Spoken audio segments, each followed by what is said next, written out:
the movement, let's take AI to the next level. We're breaking barriers, rewriting the code. Together we'll conquer, watch our ideas unfold. The future starts here, joining the revolution. Let's say our podcast, the ultimate solution. And that's us. And we got Ross on the screen today for some reason. Not sure why it's going to make me do that, but that is the way it goes sometimes. This is Best AI Podcast. Welcome to the broadcast, everyone. My name is Leland Best, host of Best Studios LLC, along with my friends Ross McCamey of Maverick Solutions and Carrie Taylor. I always pronounce his name incorrectly, from Sekou Designs. Welcome, guys. Jim Hankins not going to make it today. He's busy on meetings this afternoon, so he's just going to be doing his thing over at Crib Ops. But Lee Love, we don't know what happened to him. I think he's just AWOL. He went somewhere and is building his high-end gadget stream over on YouTube, now known as, what is it? Ham Radio Gadgets, I believe it is, or something like that. So if you want to go check out his latest AI video endeavor, head on over. So guys, how's it going? We'll start with you, Ross. What's up in your world today? Just building away, man. You know how it goes over here, just helping businesses implement AI, as we call it, AI fusion, into their companies. So that's it, busy though, right? Yeah, Ross staying busy. Always working on the back end, trying to build out new automations for people in business. And honestly, I thought it was really cool, dude. I saw your post the other day about how you're creating nighttime stories for your kids. That is so cool. Can you, just before we get Carrie in here, tell us a little bit about how you're doing that and what it is that's all about? Yeah. So before bed, it started one night. I had been on working on AI all day, and my kids came down and were asking me who I was talking to. So I started telling them, hey, this is just my computer on the phone. It's AI. So we started going to bed that night, and they were like, can we talk to the AI? I'm like, yeah, we can talk to her. And so I called her Ava. So I said, Ava, how about this? Let's tell the boys a bedtime story. And I was able to just ask them, what do you guys want to talk about in your bedtime story? My oldest wanted to talk about Mario and Yoshi and all these other things because they love Super Smash Brothers. My youngest wanted to talk about little blue whales in the sea. So Ava put it all together and made a story out of it and just told them a nighttime story. So now probably once, twice a week now, they're like, we want to do a story with Ava. It's a lot of fun. That's cool to me. And I know, Carrie, you use a lot of this stuff in-house in your own lifestyle. Can you kind of align with anything that Ross is doing over there with his kids and how you're using it in your family right now? Yeah. So interestingly enough, mine is much more, my kids are, I think, quite a bit older than Ross's. So it's more about culling resources and automating certain processes that I would used to have to deal with. Yeah. I do things like I have automations run that get reviewed by a locally hosted AI before they run from people who are connected to like my Alexas and things like that around the house. Mm-hmm. Because I don't want them overriding my my settings unless I give them permission. I haven't fully got it implemented yet. Yeah. It's funny, when I was out of town a few months back, I had that set for the thermostat, and my wife calls me when I was on a meeting. She's like, "Hey, did you put a password on the thermostat?" And I was like, no, maybe. No. So, yeah, stuff like that. You know what I mean? I'm just trying to make my smart home smarter, I guess. No, that's cool. I like it. And that's what I've seen some guys take it to the extreme and get a bunch of these, little Alexa style units. And what is that one that they make now? The Alexa Note or something, where you can connect them all together. They've got them throughout their house, running just about everything in their house. And they just call commands to it through the, voice activated unit that they provide at Amazon. And it's crazy. And some are making their own voice activated units. I know Ross and I have seen Network Chuck build one of his own that he pretty much runs his whole house and family with that thing and just talks to it. So yeah, I'm waiting for that. The HAL 2000 or what is the other one on Iron Man? What's his name? I forgot his name. Jarvis. I think it's the next evolution, obviously. We've talked about that, just talking to your AI on the window next to you and see what it does. But I think we're almost there. A lot of new stuff happening. Let's talk a little bit. We had the podcast last night with Ray over at New Oaks, And one of the conversations we had was about Anthropic. And I'm just going to share an entire screen over here for a second. A lot of money coming into Anthropic right now, folks. If you look at their Series E at a $61.5 billion post-money valuation, they just received another 20, I think it was almost $4 billion, $3.5 billion raised by BC capitalists in Silicon Valley. So when you think about it, there's a heck of a lot of money being dumped into Anthropic right now with their latest release of Claude 3.7, Sonnet and Code. This is something that a lot of us have been just kind of playing around with and testing a little bit to see how well it works as far as coding goes. And everybody seems to love it. On the other side of that coin, when it comes to OpenAI's latest advancement, you might say 4.5, the news is a little different. Everybody's saying it's a lemon. So what are you guys' thoughts on OpenAI's 4.5? Have you guys been hearing anything lately, and what's going on over there?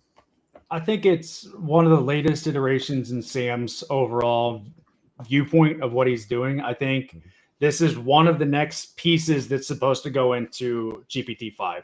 Once it launches, it's supposed to have everything all inclusive in one. And I think a lot of people don't see the bigger vision. So they're saying, 4.5 is not great, but it's actually a really good reasoning model.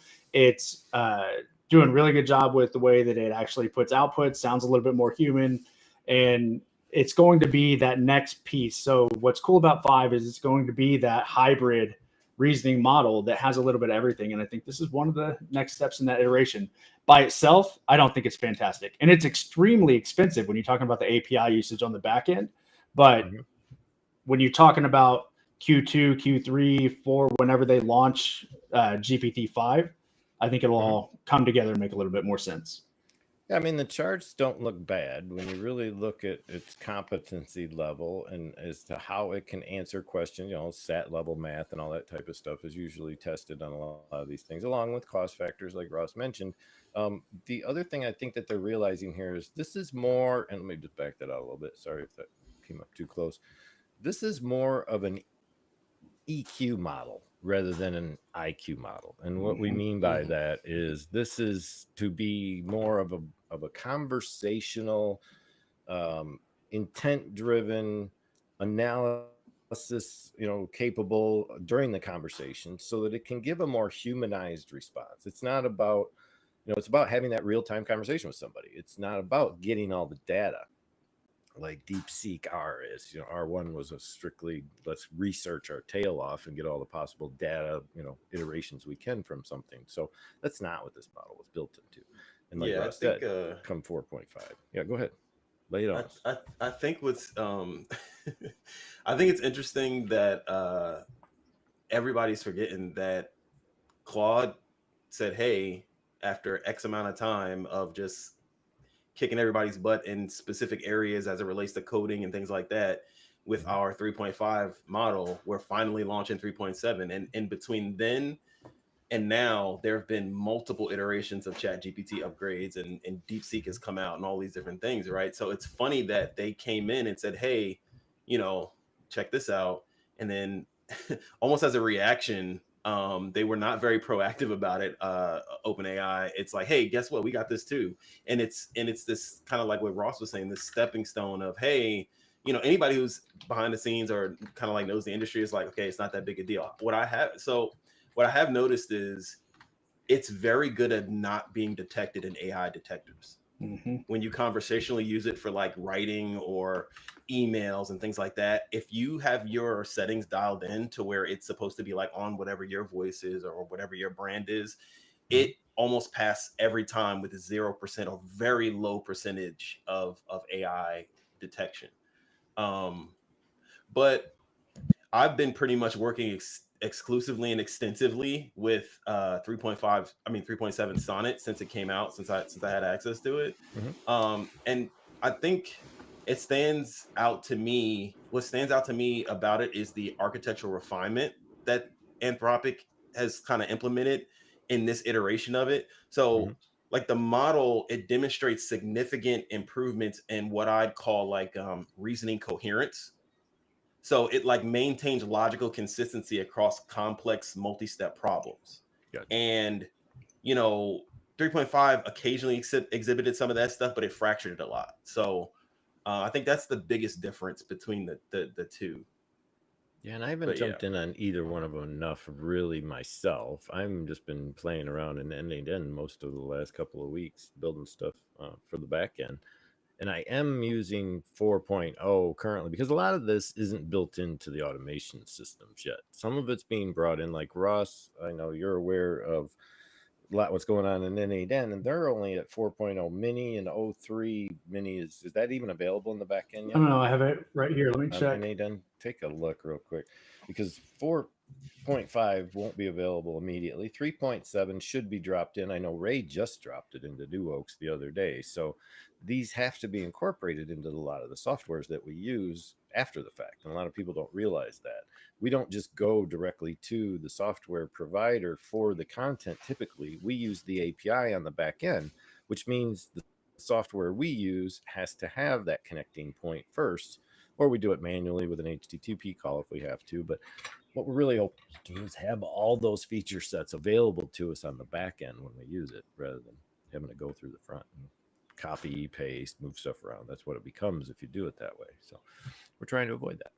If you are watching us, just to give anybody a feel for where we broadcast from and to, today we're currently broadcasting out of my Facebook profile, my LinkedIn profile, and out at YouTube at Best AI TV. If you want to find out where we are most of the times, go to Best AI TV. Let's see if I have a text up here. I think I do. For Best AI TV, it's bestai.tv. So head over there. For some reason, the dot doesn't show up in this overlay.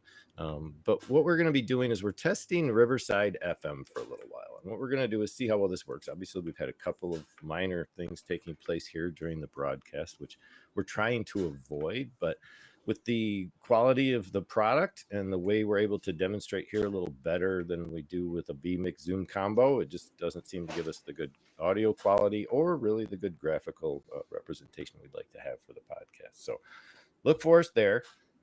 Ross, the community AI Fusion, how's it going over there? Are we getting some people joining that group, or should we just build out a brand new community like school and have some place for everybody to come see us?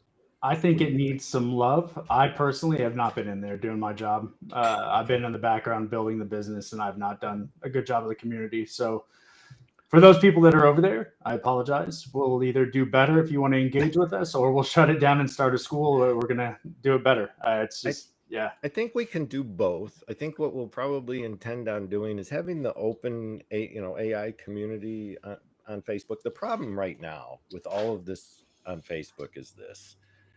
Facebook just recently revoked basically their entire live streaming concept, which was to save, store, and archive live streaming content on their website. They are no longer doing that. They are now removing anything that's 30 days or older completely from their systems. So if you're not aware of that and you've been recording on Facebook and saving those archives or not, you better go collect your entire Facebook archive of videos and make sure you get that within the next 90 days or so. You're supposed to be notified ahead of time, but this is just a pre-warning to all those broadcasters out there like myself. Get your data now before the warning pops up and you have very limited time to get all that content back. So what we intend to do is probably not broadcast to Facebook much more after this, except for whatever free feed goes out. For that sake, because there's no sense in delivering content somewhere where it's not going to be stored. But we will leave the community open, I think. AI Fusion will also be carried over into a paid community where if people want to come down and actually learn from us and sit down and get some of the automations that we build or some of the other stuff that we put together using AI product-wise as well, we'll be able to put all that stuff over there. So, yep. I do want to go back to... Oh, yeah, go ahead. Do want to go back? 4.5 is in N8N, but I would not recommend using it right now. It's about 70 times more expensive than other models. It's like, what, $75 per million tokens or something like that? Yeah. It's pretty expensive, so I'm not going to use it for a while. It's not worth it. No, it's not, because you're getting really... And that's the thing, Ross. Like, what are you using on the API? Primarily, when you use an API on any of these builds, what do you use it for? It's usually more for copy and writing emails, different things like that. And to be honest with you, I'm using DeepSeek on that more than anything because it's not proprietary data going out. It's just crafting emails, and Mhm. we're sending out emails that way. It just has a better way of talking that sounds like a human, Yeah, I agree. and And the I think cost is super low. that's true. What about you, Curry? What are you using? When you're using Um, APIs, what are you primarily doing with it? Or are you not even in with there that with the much lately? two with the two the Anything. different Like, yeah. So I mean, I think when I compare them and the use cases on them, I use all of them for different varying reasons. mhm, But it's one of those things where it's like I compare 'em, I look at them kind of like the difference between smartphone ecosystems, mhm, right? So like if we talk about 3.7 and 4.5 from Claude and ChatGPT respectively, 3.7 feels more like it's built as a like a one unified system from the ground up type situation, mhm, especially yeah. with like how it handles images and text together. So that means like for people who are, when you're showing Claude an image and asking questions about it, the conversation feels more natural and connected. For Mhm, people using those kind of tools for their daily lives, that translates into a more helpful assistance where you're, you understand something that involves both visuals and explanation, whether mhm. that's happening, for a home project, analyzing a chart for work, something like that. So I think based on the use case is how I pivot to which one I want to use, It's a good point. generally speaking.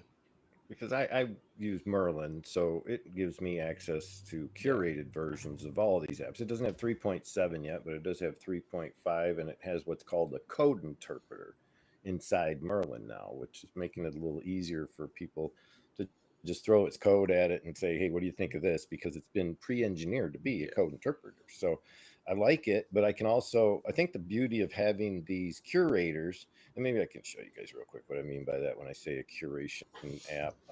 It's basically made to hit the API of all the other builds. So I have this little pop out on the side of my screen here that if I just slap on it, it comes out here and I can decide which version of what model I want to use, whether it's 3.5, 4.0, this is the best in class flagship, Llama, Claude 3.5, or any of the older models as well are still here along with Gemini and Mistral. So I could grab any one of these and go with it or run them all at the same time. And that's another thing. It's nice to be able to compare results with these types of models where you can literally pick and choose 3, 4 models at a time and just say, yeah, just give me the results and then go, oh, I like this result better and take that one For over sure. the other. And that way it kind of helps you develop a mindset of which model you'll go to in certain situations. And I think a lot of people don't realize that not all these models react the same way. The replies Yeah. are never the same answer. So we, 100%, bro. we always have to rely on the prompting for the answer to be correct. So give us an idea, Ross, of some of the key prompting factors that you have to put into a prompt to make sure your reply result is the kind of result you're looking for. Because I think that's where a lot of people struggle. I see people out here going, give me a picture of a cat, write me a letter for my wife to tell her I love her, or, just simple sentences. And we're not building simple sentences for prompts. So we started this at the beginning of the season. We started to talk about types of prompting and things of that nature. Um, but word is prompt engineers are going to disappear. Do you think that's true for one? No, I think there's always going to be nuances in prompting. Just like the way I equate it is, it's like talking to another person. You want to tell them what you want done. You can either just tell them a one sentence, here's what I want done, or you can give them detailed instructions and make sure it's done the way you want it done. So I think prompt engineering may turn into long-term conversations with AI to get some sort of understanding of the type of jobs that it's supposed to be doing, the way I want something done. And maybe once that calibration is done, then we don't have to prompt anymore. But I think we're a long way off from that. At this point, if I want to do it, I'm treating it like an employee who's never done the job before. Here's your first step. Here's the second step. Here's the third step. Now, as it's gone, it has gotten better. So I do see prompt engineering disappearing down the road, but I think we're a long way off. It used to be do an SOP, and I'll tell you, using like Operator is one where you have to give it exact details. If you wanted to go do a job on the internet, you have to give it a step-by-step guide. Go to this website, click on this link, do that, do this, and you have to lay out the SOP if you want it to be repeatable.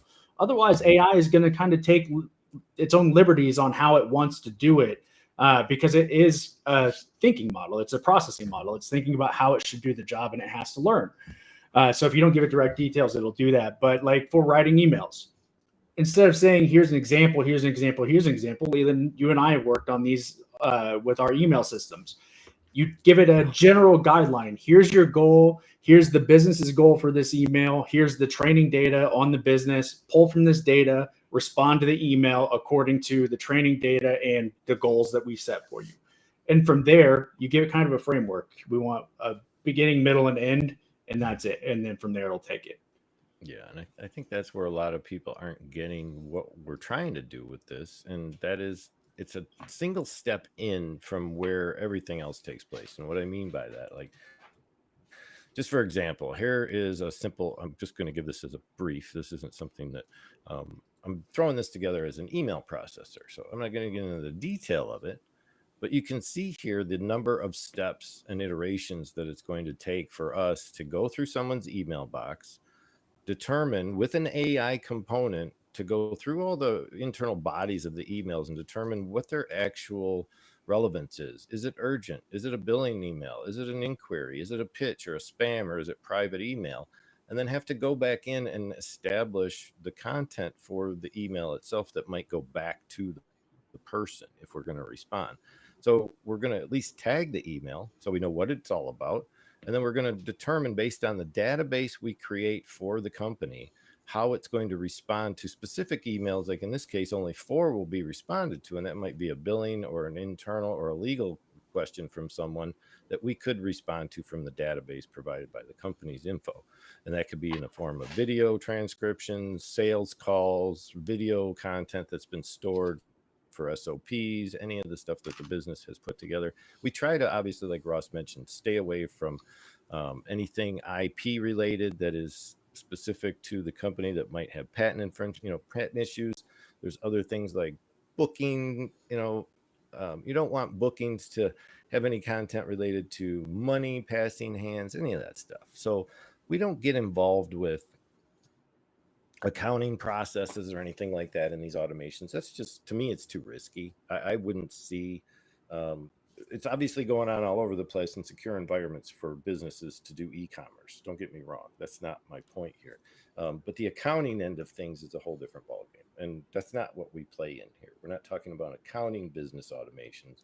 We're talking about business, sales, inventory, management of products and services, clients, clientele, vendors, things like that have to be managed and maintained. So, Cree, what do you got on anything with regards to how you're kind of pulling that info together and making use of it? Because I think that's where people are struggling the most right now. Yeah. So So I have a tendency to overcomplicate my explanations. I've been told, right? So I'm gonna do my best. Where I go a little bit too technical, I'll try to bring a more general adaptation to it. So if I were to put my generally applicable to anybody who's watching, I'd say when you talk to these AI systems, like ChatGPT or Claude, how you phrase your question or request makes enormous difference in getting useful answers, right? So if you think of it like giving somebody directions that's from out of town in an unfamiliar city, the more specific you are, the better results you'll get. Instead of asking somebody like, how do I get here, or about a specific subject, tell me about dogs. You'll get much more information by saying something like, explain the key factors to consider when adopting a medium-sized dog for a family with young children, right? Love it. In an apartment. So that specificity dictates what you get. The level of detail, it helps the AI understand exactly what you need. So for everyday users, this means taking a moment to think about what you really want before typing your question, adding to your purpose. I'm writing a business proposal. Any constraints, right? Like keep it under 500 words. Like those levels of specificity will help people get there. And then I'll end with this. Another huge kind of like critical dimension of the prompt engineering part, and why I think maybe along the lines of what Ross was saying, is that it's not going away anytime soon, but eventually it's inevitable, just because you can iterate over the process first, and they can do that themselves. Is I have this thing called kind of like a model aligned cognitive scaffolding, right? So structuring your prompts in ways that complement the underlying architecture of the language model. If you understand that, you get really advanced prompts that the average person is not going to leverage. But leveraging that prompt inside the LLM in and of itself will allow it to be used in questions like, hey, can you improve this prompt? Right. Mm-hmm. So like, yeah, but it's ad hoc, man. And I do one. Go ahead, Ross. No, you go ahead. Good. I was just going to say one thing I do all the time with, and it says it right there on the ChatGPT screen. What can I help you with? If you're having trouble prompting, let him know. Let it know.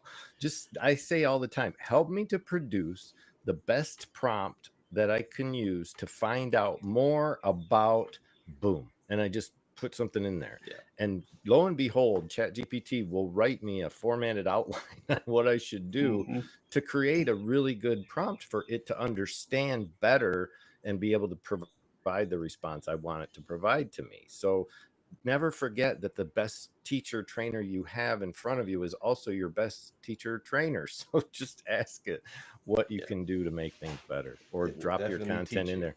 Your prompt, throw your prompt in there and say, what did I do wrong? What can I do better? And that always seems to work, because it reads it, understands what you're trying to do, and then restructures the prompt in a way that any other GPT or any other LLM might be able to figure it out better. And also identify the LLM or software that you're working with when you go to develop the prompt. If you're building a Word doc for MS Word, tell it that. If you're building it for something else, tell it that. Helps a lot when it comes to format. Go ahead. Yeah. Ryan. The other piece too is if you find a prompt that has worked for you, save it. And then you can start from that point and say, make an adaptation of this prompt for this purpose instead of what it was originally for. And the other thing I do from that is I will, before I'm done, I will tell it to make me a general version of this prompt that's not specific to the use case that I just used it for. Then I'll copy that general prompt out, and then I can use that and say, use this for X, Y, and Z the next time. And we use the word prompt, framework, outline, essay, summary. There's a lot of words you can use to come up with the thing, but I think format, outline, framework is a big one. I use framework all the time, and it'll establish the entire content of the framework and pull in the little things that you didn't think about, and it makes a big difference. Go ahead. Yeah, I think it makes a lot of sense to what Ross was just saying. I think prior to getting to that step, for me, I usually have the logic / reasoning conversation with it. Hey, I'm thinking about doing this.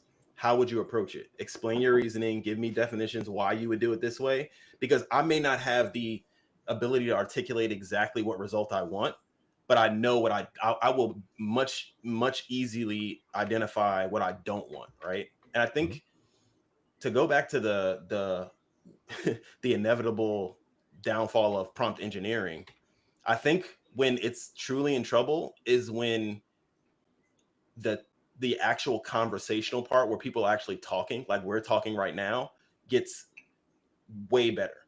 So being able to have inference in there, if someone's explaining a prompt and they pause at a certain point, knowing the drop in octave, knowing that that's a hesitation, and leaning into that, like, hey, you seem a little confused, you want to lean into this a little bit more.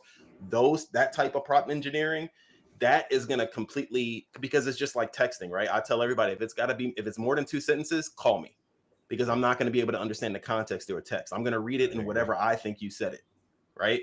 So when you get to that point where you're just talking to it and it's understanding everything about it, not just recognizing what you're saying, but that 2-second pause versus the 5-second pause where you were really trying to think of what word you were looking for, when it can lean into that, then it's going to be game over for, well, maybe not game over, but next step in evolution for prompt engineering, I think.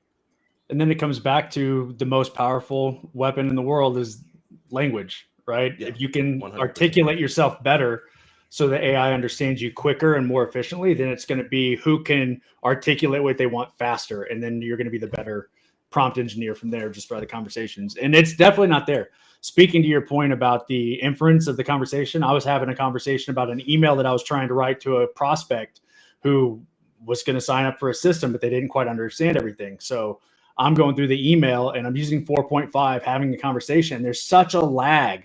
Like it starts trying to answer whenever I'm trying to tell it something, it interrupts me and then it keeps going. I feel like that's actually gotten worse in 4.5 than it was in 4.0. So it's funny. You get 2 steps forward in one area and 1 step back in another area whenever these it's things interesting. happen. You said that, and I didn't realize that I did this until you just said that. So I had a similar situation where I was I was talking to it and it kept doing the same thing. So I said, hey, I call my version T Money. So I was like, hey, T Money, I need you to whatever time being T Money being time being money, right? So sure. I said, hey, whatever your fail safe is to start answering, I need you to triple it. Nice. For the rest of this conversation. Because then it allowed my speech pattern to be my speech pattern, and it could adapt to me and how I'm speaking to it, not trying to constantly. So that's I didn't even realize I did it because it's conversational, and I just don't like being interrupted. So I agree. Hey, I need you to calm down, man. No, I say that to my builds all the time. Like if it comes back with a bogus response, I get a little irate with it at times, and I hate to feel that way. But I actually tell it in that sense that, hey, why are you doing it like this? I told you 3 times that's not the way I want it, and yet you still did it again. You want to explain yourself to me? And it sits there and goes, "Oh, I'm so sorry," and it apologizes enormously. But it's like. And then sometimes it'll still do it again. Then you're like, oh my God, you're like a 3-year-old child. I need to, like, one of these times you're going to get a little slap on the booty to make sure you do things right. And it's just, I can't believe that I see this constant, reiteration of fault. And like you just said, the fault tolerance has to be established. It has to know what its limits are and also know how many times it should try again before it makes a final decision. So yeah, that's a key factor. For sure. All right. Anything else, guys? I think we can wrap this one up kind of early today. It's just the 3 of us. And again, we're just here at Best AI TV and the Best AI Podcast to come by and break a moment of our day out so that we can let you guys know where we're at when it comes to building with AI and AI automations. So we hope this is helpful to all of you out here, whether you're on YouTube, LinkedIn, or Facebook. You're more than welcome to get a hold of us at Best AI TV, where you can find connections to all the players that come out here as a crew every now and then. Some of us do show up, some of us don't, and that's just the way it's built. So we hope to see you every Wednesday at 12 p.m. Hopefully we'll have some workshops and other stuff coming up, but head over to Best AI TV and you'll be able to find all the locations where we rebroadcast and hang out. Come by next time where we'll talk AI. That's it, guys. Hope you have a wonderful week. Thanks for being here as always. Appreciate your time, and we'll see you on the next broadcast. Take care, y'all. If I can get to the last final video, we'll be out of here. Here we go.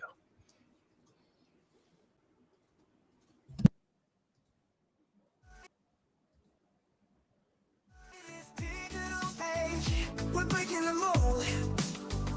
With AI fusion, let the story unfold. From life to business, the future is here. Unlock the potential, make it crystal clear. It's time to fuse, let the sparks ignite. AI in action, reaching new heights. Life and business blending into one. AI fusion, the journey's just